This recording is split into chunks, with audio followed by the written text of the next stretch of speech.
Olá, eu sou Letícia Dias Moreira e estou fazendo a leitura do livro Como Flechas, Preparando e Projetando os Filhos para o Propósito Divino, de Luciano e Kelly Subirá. Capítulo 1. A Alegoria das Flechas. Como flechas na mão do guerreiro, assim são os filhos da sua mocidade. Feliz o homem que enche deles a sua aljava. Não será envergonhado quando enfrentar os seus inimigos no tribunal. Salmos 127, versículo 4 e 5. As Escrituras Sagradas comparam os filhos como flechas. Essa analogia é rica e merece ser entendida em sua profundidade. De origem remota, as flechas são artefatos comuns à maioria das culturas antigas e sua figura de flecha, empregada alegoricamente pelo salmista, comunica uma importante lição. Essa lição é extraída de uma ilustração que precisa ser compreendida se quisermos ser bem-sucedidos na criação dos nossos filhos. Embora, para alguns, possa soar um tanto quanto antiquado, o paralelo entre a flecha e a criação dos filhos se conserva fantástico ainda hoje e carrega muitos princípios vitais para a criação dos filhos. A palavra de Deus é tanto profunda em sua abordagem, como simples em sua aplicação. Mais do que mandamentos, nela encontramos valores divinos, os princípios que norteiam as nossas escolhas e a vereda que define os nossos passos. Ao comparar nossos filhos com flechas, a Bíblia nos oferece um conjunto de ilustrações acerca daquilo que é essencial na formação dos filhos. Várias lições preciosas podem ser extraídas desta analogia. Destacaremos, em nosso ensino, 3 aspectos distintos. O primeiro, destino. Segundo, formação. Terceiro, tempo de espera. Esse será o nosso trilho. O livro está dividido em 3 partes, conforme esses aspectos apresentados. Antes de detalhar a aplicação desses princípios, pensamos ser proveitoso apresentar um breve panorama do que abordaremos ao longo destas páginas.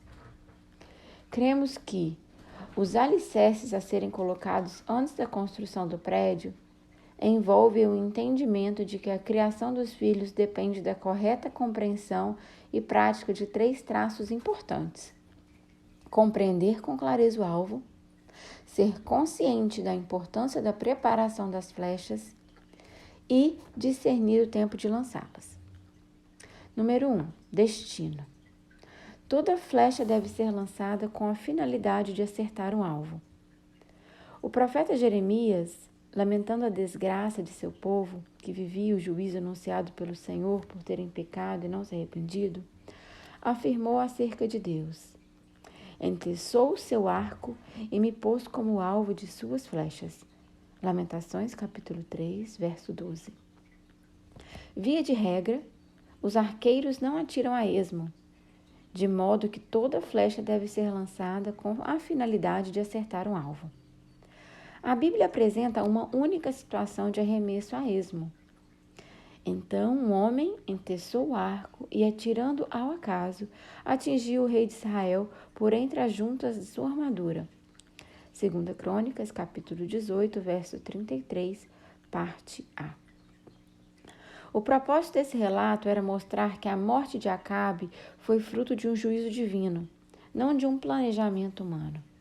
Ou seja, uma flecha sendo atirada a esmo e acertando o alvo é exceção, não a regra.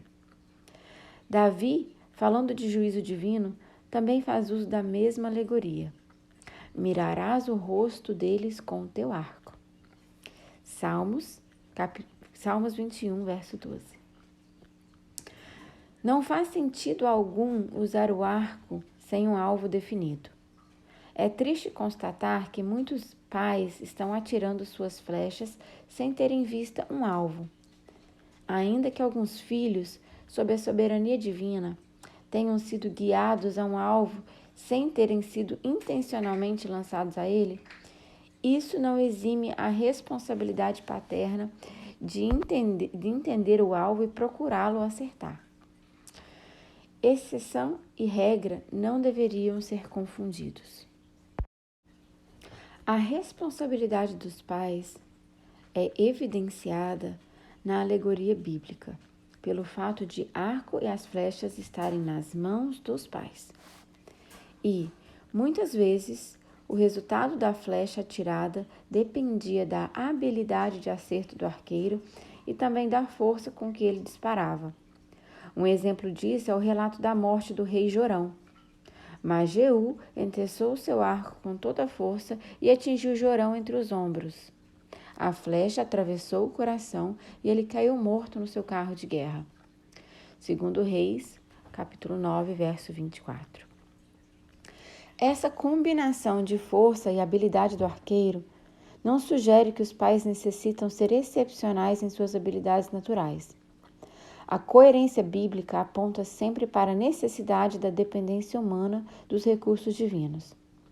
O exercício da paternidade, como em qualquer outra área da vida do cristão, possui um estoque divino de graça. Segundo Coríntios, capítulo 12, verso 9. E sabedoria, Tiago, capítulo 1, verso 5, que pode ser acessado. O alvo a ser atingido retrata a responsabilidade dos pais de dar senso de propósito aos filhos. Entender e encaminhar os filhos a viver o plano divino é indispensável. Esse alvo, como veremos adiante, envolve pelo menos dois aspectos distintos e complementares. O plano geral, que diz respeito à salvação de nossos filhos, e o plano pessoal, que diz respeito ao propósito personalizado a ser cumprido. Outro paralelo a ser considerado é que o alvo de um arqueiro costuma estar longe. A flecha não era uma arma de combate de proximidade, como a espada ou mesmo a lança. É a mesma distinção que fazemos hoje entre o uso da pistola por um soldado comum e um rifle utilizado por um atirador de elite.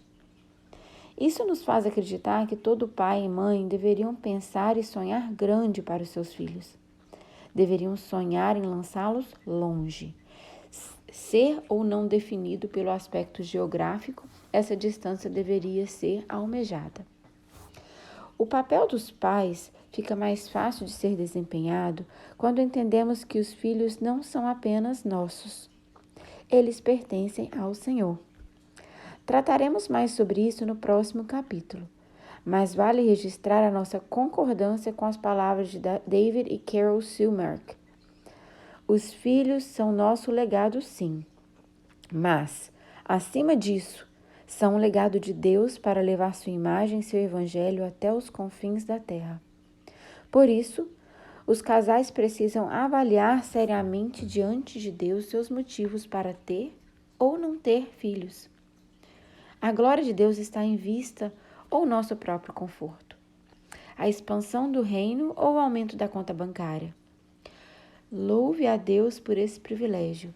Leve a sério essa responsabilidade. Formação. Acertar o alvo requer mais do que simplesmente colocar uma vareta no arco e tentar arremessá-lo. Cada flecha necessita de um processo que vai da fabricação ao acabamento. A produção das flechas envolvia um trabalho meticuloso, uma vez que eram todas feitas manualmente, e o trabalho artesanal envolvia, além da fabricação, os entalhes de acabamento que aplicavam a probabilidade de um tiro certeiro e o cumprimento do propósito. Quanto ao acabamento, e dentro das informações bíblicas, podemos destacar que era feito polimento, pois lemos no livro de Isaías: Ele fez de mim uma flecha polida. Isaías, capítulo 49, verso 2, parte B.